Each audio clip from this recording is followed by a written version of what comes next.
Rome, 1960. For champions, the ultimate challenge is always the same, to be the best.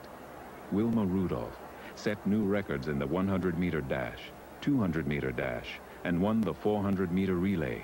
In setting this pace, she became the first American woman to win 3 gold medals in Olympic track and field competition. Her triumph was called a miracle. I grew up a lot different from most kids. I grew up with a series of childhood illnesses.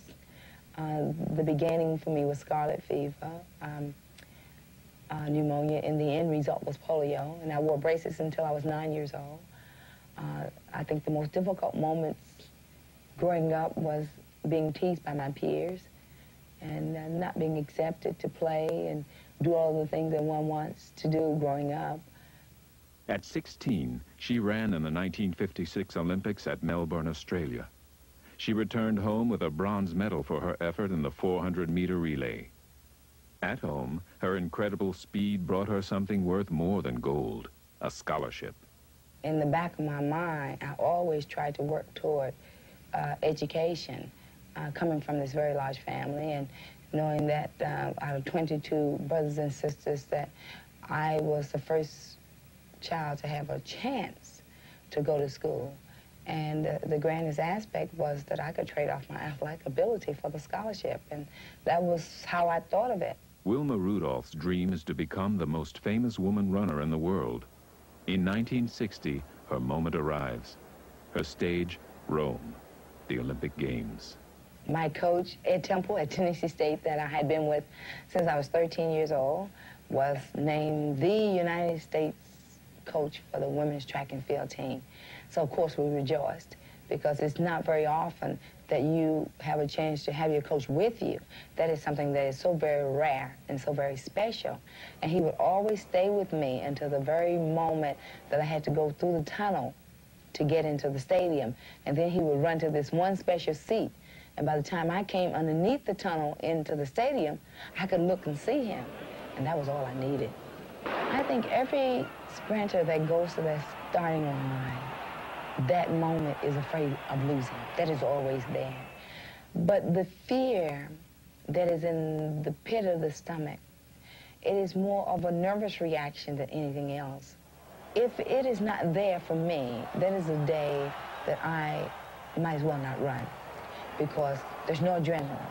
When it's there, I know that I'm on target, that I'm listening for that sound. And I always had the worst start in the history of any sprinter because of my size. And I was the tallest sprinter that ever came through the United States.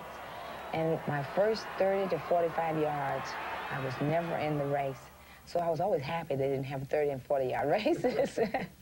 But the farther I ran, the faster I became. And I could always accelerate in the end. And that was the key to the successes of Wilma Rudolph. Never the start. In winning 3 gold medals, Wilma finally realizes her dream. Now, she must find new motivation to win. It was Palo Alto, California, Stanford University, Russia versus the United States. I was running well, but the heart wasn't there anymore. I mean, what do you do when you win all of it? To keep yourself motivated, you have to be a little bit hungry to be there and to stay on top. And this particular day, we were running a relay. We were behind when we started off. And you always think on a stagger start, and you know on a stagger start that, okay, she's going to catch her in the turn, and by the time the baton is passed, we're going to be even. Well, that didn't happen.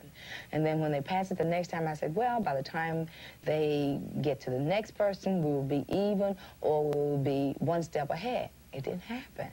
And by the time it got to me, I saw that we were behind. And I made myself a promise that day. I said, if you catch the Russian, it's history, retire. If you do not catch the Russian, you will have to run another 4 years for the Olympics in Tokyo, Japan.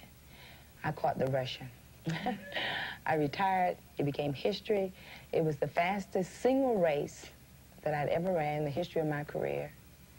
And to get a standing ovation in my own country, outdoors, which I'd never had before, I think was the grandest moment in my career.